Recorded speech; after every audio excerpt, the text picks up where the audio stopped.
Hello everyone, this is Ashley Tucker for My Favorite Things, and today I have some really colorful rainbow birthday cards to share with you. Let me start out by just saying, really honestly, I had quite a week this week. It was kind of rough. So I knew when I started making these cards, I wanted to go for rainbow, get some color therapy in there, so I pulled out a ton of different colors of cardstock. Rainbows just always make me happy, so I had a really good time making these cards. It was a really nice crafting session.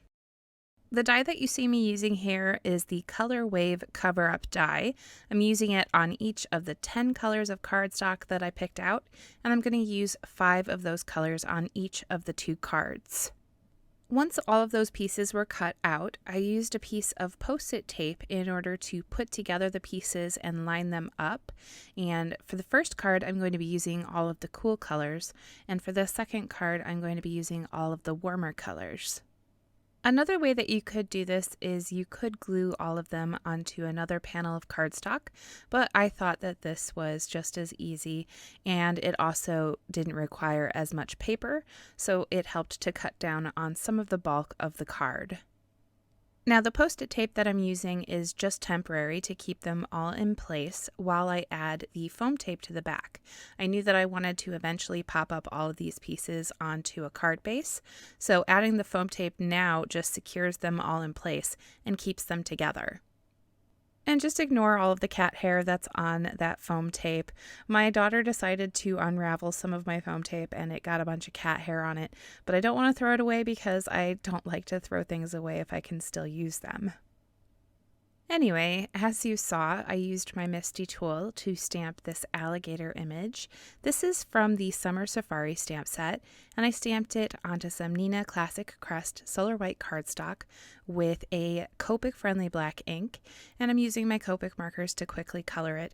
I didn't do anything special for the coloring, I kept it pretty simple. The one kind of cute thing I did with the coloring to give it a little bit of character is I took one of the darker green markers and I added some spots along the back of the alligator. Adding small little details like that are really pretty simple can make your coloring a lot more special. I cut that out with the coordinating die, and then I grabbed a sentiment from the same stamp set and I stamped it with VersaFine Onyx Black ink onto a panel of white cardstock. I then took out another panel of cardstock and I grabbed the elephant image from the set and I stamped that with the VersaFine Onyx Black ink as well. And by the way, both of these panels of cardstock are 4 by 5¼ inches. While I had my MISTI out, I decided to stamp the sentiment for the other card as well. This time I'm going to be embossing it onto some black cardstock. So I prepared the cardstock with a powder tool before stamping, and then stamped the sentiment with Versamark ink and embossed it with a white embossing powder. Alright, so now it's time to start assembling the cards. I grabbed one of the panels with all of the colored cardstock on it, and I took the backing paper off of the foam tape and popped it up onto one of my white panels of cardstock. It was a little bit difficult to line up these 2 panels, and I did kind of mess up, but that's okay because I just trimmed the edge off that wasn't perfect, and then it looked like I lined them up perfectly. I did the same exact thing with the other panel of the colored cardstocks, and I also didn't line this one up correctly, so I trimmed the edge off of that one.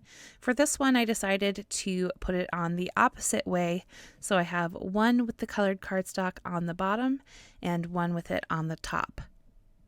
I then adhered both of those panels onto craft card bases using my tape runner, and I made sure to stand up while lining these up so that I could look down on it directly over it. This helps me to really line it up and get it in the center. I added foam tape to the back of the alligator and the back of the embossed sentiment, and I popped those up onto each of the cards. I did make the decision to not color in the elephant. I tested out some coloring for him on another panel of paper, and I just preferred the look of him not colored in for this particular card. I should mention that for the embossed sentiment, I did fussy cut that out with some scissors. I just kind of eyeballed it and cut around the words. It's not perfectly cut out, but I do think that that kind of goes with the overall feel of the card with the wavy background. The whole thing's kind of whimsical. I added a few clear sequins with some liquid adhesive, and then I used a white gel pen to add highlights onto the little alligator. I'm using a number 5 gel pen here, so it's a really, really thin one, so I can get some really, really thin detailed highlights. When I was adding these highlights, I realized that I placed this alligator really far to the side of the card, and I didn't mean to do that. So in order to make it look like I did mean to do that, I just added 2 more sequins on the other side of him, and this just kind of makes it look like it was done on purpose. And with that, these 2 cards are done. These were actually pretty quick and easy cards to make, but I think that they look pretty impressive and beautiful. And I just love a rainbow, so I might be biased, but I love these cards.